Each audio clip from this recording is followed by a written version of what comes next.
रामचरितमानस जीवन का आधार है। रामचरितमानस ग्रंथों का ग्रंथ है। इस कलयुग का काल में भगवान का नाम जप या नाम सिमरन ही इस भवसागर को पार कर सकता है। उम्मीद करती हूँ आप सभी ध्यानपूर्वक सुनेंगे इस कथा को और अपने जीवन को सरल व सुगम बनाएंगे और अपने जन्मों जन्म के पाप कर्मों से मुक्ति पाएंगे। राम राम दोस्तों, आओ पाठ शुरू करते हैं।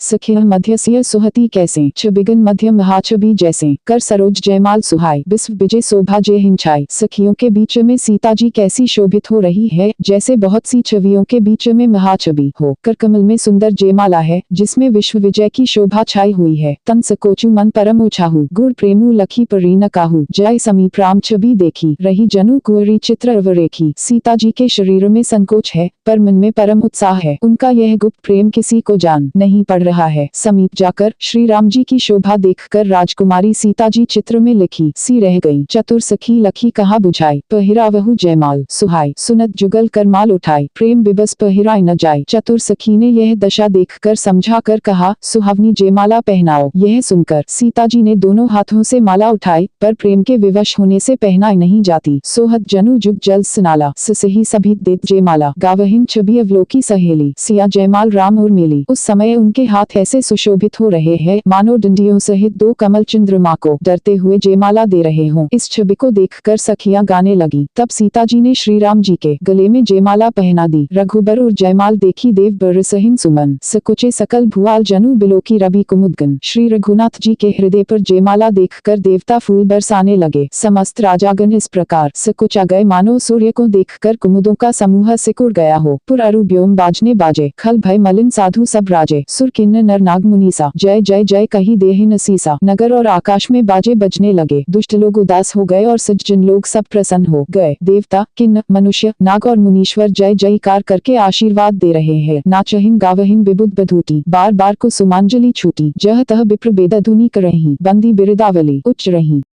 देवताओं की स्त्रियां नाचती गाती है। बार बार हाथों से पुष्पों की अंजलियां छूट रही है। जहाँ तहाँ ब्राह्मण वेद ध्वनि कर रहे हैं और भाट लोग विरुदावली कुलकीर्ति बखान रहे हैं। मही पाताल नाग जसु व्यापा राम बरी सिय भंजेउ चापा करहिन आरती पुर नर नारी देहिन निछावरी बित बिसारी। पृथ्वी पाताल और स्वर्ग तीनों लोकों में यश फैल गया कि श्री रामचंद्र जी ने धनुष तोड़ दिया और सीता जी को वरण कर लिया। नगर के नर नारी आरती कर रहे हैं और अपनी पूंजी हैसियत को भुलाकर सामर्थ्य से बहुत अधिक निछावर कर रहे हैं। सुहती सिय राम के जोरी छवि सिंगारू मनहु एक ठोरी सखी कहहिन प्रभु पदगहु सीता करती न चरण पर सती भीता। श्री सीता राम जी की जोड़ी ऐसी सुशोभित हो रही है मानो सुंदरता और श्रृंगार से एकत्र हो गए हों। सखियां कह रही है सीते स्वामी के चरण छुओ, किंतु सीता जी अत्यंत भयभीत हुई। उनके चरण नहीं छूती। गौतम तिय गति सुरती करी नहिन पर सती पग पानी मन बिहसे रघुबंसमनी प्रीति अलौकिक जानी। गौतम जी की स्त्री अहल्या की गति का स्मरण करके सीता जी श्री राम जी के चरणों को हाथों से स्पर्श नहीं कर रही है। सीता जी की अलौकिक प्रीति जानकर रघुकुल मणि श्री रामचंद्र जी मन में हंसे। तब सिय देखी भूप अभिलाषे कूर कपूत मूर मन माखे उठी उठी पहिरी सुनाह भागे जह तह गाल बजावन लागे। उस समय सीता जी को देखकर कुछ राजा लोग ललचा उठे। वे दुष्ट कुपूत और मूर राजा मन में बहुत तमित माए। वे अभागे उठ उठकर कवच पहनकर जहाँ तहाँ गाल बजाने लगे। लेहू चिढ़ाई सिय कह को धरी बांधू नृप बालक दो तोरे धनुषु चार नहिन सरई जीवत हम ही कुंवरी को बरई। कोई कहते हैं सीता को छीन लो और दोनों राजकुमारों को पकड़कर बांध लो। धनुष तोड़ने से ही चाह नहीं सरेगी पूरी होगी। हमारे जीते जी राजकुमारी को कौन ब्याह सकता है। जौ बिदेहु कछु करे सहाय जीतहु समर सहित दो भाई। साधु भूप बोले सुनी बानी राज समाज ही लाज लजानी। यदि जनक कुछ सहायता करे तो युद्ध में दोनों भाइयों सहित उसे भी जीत लो। ये वचन सुनकर साधु राजा बोले इस निर्लज राज समाज को देखकर तो लाज भी लजा गई।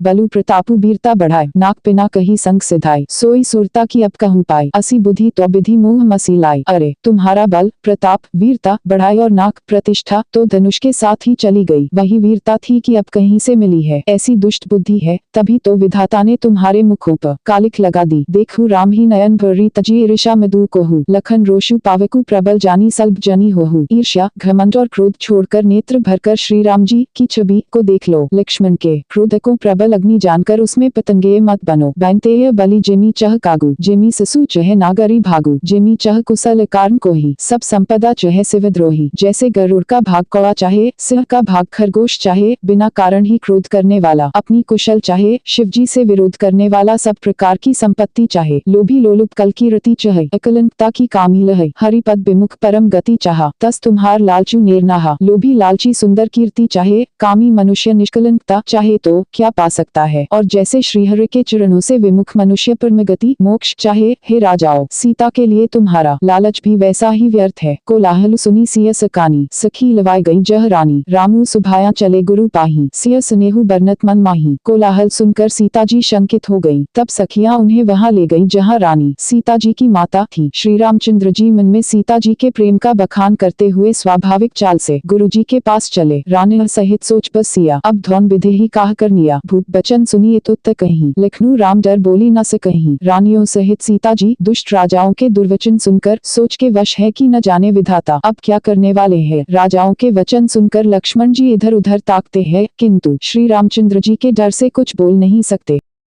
अरुण नयन भरे कुटी कुटिल चितवत नृपन सकोप, मनहु मत्त गजगन निरखी सिंह की सुही चोप। उनके नेत्र लाल और भौहें टेढ़ी हो गईं और वे क्रोध से राजाओं की ओर देखने लगे, मानो मतवाले हाथियों का झुंड देखकर सिंह के बच्चे को जोश आ गया हो। खर बरु देखी बिकलपुर नारी, सब मिली देहिन महीपन गारी, तेहिन अवसर सुनी सिवधनु भंगा, आयु भरे गुकुल कमल पतंगा। खलबली देखकर जनकपुर की स्त्रियां व्याकुल हो गईं और सब मिलकर राजाओं को गालियां देने लगी। उसी मौके पर शिवजी के धनुष का टूटना सुनकर भरे गुकुल रूपी कमल के सूर्य परशुराम जी आए। देखी महीप सकल सकुचाने, बाज झपट जनु लवा लुकाने, गौरी शरीर भूति भल भ्राजा, भाल बिसाल त्रिपुंड बिराजा। इन्हें देखकर सब राजा सकुचा गए, मानो बाज के झपटने पर बटेर लुक छिप गए हों। गोरे शरीर पर विभूति भस्म बड़ी फब रही है और विशाल ललाट पर त्रिपुंड विशेष शोभा दे रहा है। सीस जटा ससिबदनु सुहावा, रिसबस कच्छु करुण होई आवा, भरे कुटी कुटिल नयन रिसराते, सहजहु चितवत मनहु रिसाते। सिर पर जटा है, सुंदर मुखचंद्र क्रोध के कारण कुछ लाल हो आया है, भौहें टेढ़ी और आंखें क्रोध से लाल है। सहज ही देखते हैं तो भी ऐसा जान पड़ता है मानो क्रोध कर रहे हैं। वृषभ कंधुर बाहु बिसाला, चारु जनेऊ माल मृग छाला, कटी मुनि बसन तून दुई बांधेन, धनु सर कर कुठारू कल कांदे। बैल के समान ऊंचे और पुष्ट कंधे है, छाती और भुजाएं विशाल है। सुंदर यज्ञोपवीत धारण किए, माला पहने और मृग चर्म लिए है। कमर में मुनियों का वस्त्र वल्कल और 2 तरकस बांधे है। हाथ में धनुष बाण और सुंदर कंधे पर फरसा धारण किए है। शांत बेशु करनी कठिन बरनी न जाय स्वरूप, धरी मुनितनु जनु बीर रसु आयु जह सब भूप। शांत वेश है परंतु करनी बहुत कठोर है, स्वरूप का वर्णन नहीं किया जा सकता, मानो वीर रस ही मुनि का शरीर धारण करके जहाँ सब राजा लोग हैं वहाँ आ गया हो। देखत भृगुपति बेशु कराला, उठे सकल भय बिकल भुआला, पितु समेत कहीं कहीं निज नामा, लगे करन सब दंत प्रणामा। परशुराम जी का भयानक वेश देखकर सब राजा भय से व्याकुल हो उठ खड़े हुए और पिता सहित अपना नाम कह कहकर सब दंडवत प्रणाम करने लगे। जे ही सुभाया चितवहिन हेतु जानी, सो जाने जनु आई खुटानी, जनक बहुरियाई सिरु नावा, सिय बोलाई प्रणामु करावा। परशुराम जी हित समझकर भी सहज ही जिसकी ओर देख लेते हैं वह समझता है मानो मेरी आयु पूरी हो गई। फिर जनक जी ने आकर सिर नवाया और सीता जी को बुलाकर प्रणाम कराया। आशीष दीन ही सखी हर्षानी, निज समाज ले गई सयानी, विश्वामित्रु मिले पुनिया, पद सरोज मेले 2 भाई। परशुराम जी ने सीता जी को आशीर्वाद दिया। सखियां हर्षित हुई और वहां अब अधिक देर ठहरना ठीक न समझकर वे सयानी सखियां उनको अपनी मंडली में ले गईं। फिर विश्वामित्र जी आकर मिले और उन्होंने दोनों भाइयों को उनके चरण कमलों पर गिराया। रामू लिखनू दशरथ के ढोटा, दीन ही असीस देखी भल जोटा, राम ही चिति रहे थकी लोचन, रूप अपार मार मद मोचन। विश्वामित्र जी ने कहा, ये राम और लक्ष्मण राजा दशरथ के पुत्र है। उनकी सुंदर जोड़ी देखकर परशुराम जी ने आशीर्वाद दिया। कामदेव के भीमत को छुड़ाने वाले श्री रामचंद्र जी के अपार रूप को देखकर उनके नेत्र थकित स्तंभित हो रहे। बहुरी बिलोकी बिदेह सन कहु काहति भीर, पूछत जानी अजान जेमी व्यापेउ कोपु शरीर। फिर सब देखकर जानते हुए भी अनजान की तरह जनक जी से पूछते हैं कि कहो यह बड़ी भारी भीड़ कैसी है। उनके शरीर में क्रोध छा गया। समाचार कही जनक सुनाए, जे ही कारण महीप सब आए, सुनत बचन फिरी अनत निहारे, देखे चापखंड मही डारे। जिस कारण सब राजा आए थे राजा जनक ने वे सब समाचार कह सुनाए।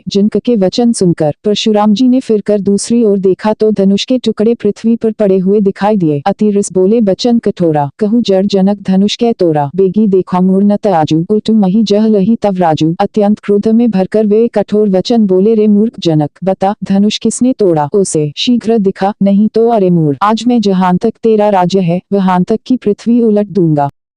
अति डरु उतर उदेत नृपु नाही, कुटिल भूप हर्षे मन माही। सुर मुनि नाग नगर नर नारी, सो चहिन सकल त्रासुर भारी। राजा को अत्यंत डर लगा, जिसके कारण वे उत्तर नहीं देते। यह देखकर कुटिल राजा मन में बड़े प्रसन्न हुए। देवता, मुनि, नाग और निगर के स्त्री पुरुष सभी सोच करने लगे, सबके हृदय में बड़ा भय है। मन पछताती सिय महतारी, विधि अब सवरी बात बिगारी। भृगुपति कर सुभाव सुनी सीता, अर्ध निमेष कलप संबीता। सीता जी की माता मन में पछता रही है कि हाय, विधाता ने अब बनी बनाई बात बिगाड़ दी। परशुराम जी का स्वभाव सुनकर सीता जी को आधा क्षण भी कल्प के समान बीतने लगा। सभय बिलो के लोग सब जानी जान की भीरू, हृदय न हर्षु विषादु कच्छू बोले श्री रघुबीरू। तब श्री रामचंद्र जी सब लोगों को भयभीत देखकर और सीता जी को डरी हुई जानकर बोले। उनके हृदय में न कुछ हर्ष था न विषाद। मास पारायण नवा विश्राम, नाथ शंभुधनु भंजनिहारा। हो ही केउ एक दास तुम्हारा, आयसु काह कहिय किन मोही। सुनी रिसाई बोले मुनि को ही, हे नाथ, शिव जी के धनुष को तोड़ने वाला आपका कोई एक दास ही होगा। क्या आज्ञा है, मुझसे क्यों नहीं कहते। यह सुनकर क्रोधी मुनि रिसाकर बोले, सेवकु सो जो करे सेवकाई, अरि करनी करी करिय लड़ाई। सुनहु राम जेहिन सिवधनु तोरा, सहस बाहु समसो रिपु मोरा। सेवक वह है जो सेवा का काम करे, शत्रु का काम करके तो लड़ाई ही करनी चाहिए। हे राम सुनो, जिसने शिव जी के धनुष को तोड़ा है वह सहस्र बाहु के समान मेरा शत्रु है। सो बिलगा बिहाय समाजा, न तमारे जयहिन सब राजा। सुनी मुनि बचन लखन मुसुकाने, बोले पर सुधर ही अपमाने। वह इस समाज को छोड़कर अलग हो जाए, नहीं तो सभी राजा मारे जाएंगे। मुनि के वचन सुनकर लक्ष्मण जी मुस्कुराए और परशुराम जी का अपमान करते हुए बोले, बहु धनु ही तोड़ी लरिकाई, कबहु न असी रिस्कीन ही गोसाई। एही धनु पर ममता के ही हेतु, सुनी रिसाई कह भृगुकुल केतु। कथा सुनने के लिए बहुत बहुत धन्यवाद। अगर यह कथा अच्छी लगे तो वीडियो को लाइक और शेयर करें। इस तरह की कथा सुनने के लिए चैनल को सब्सक्राइब जरूर करें। कमेंट में राधे राधे जय श्री कृष्णा जरूर लिखें।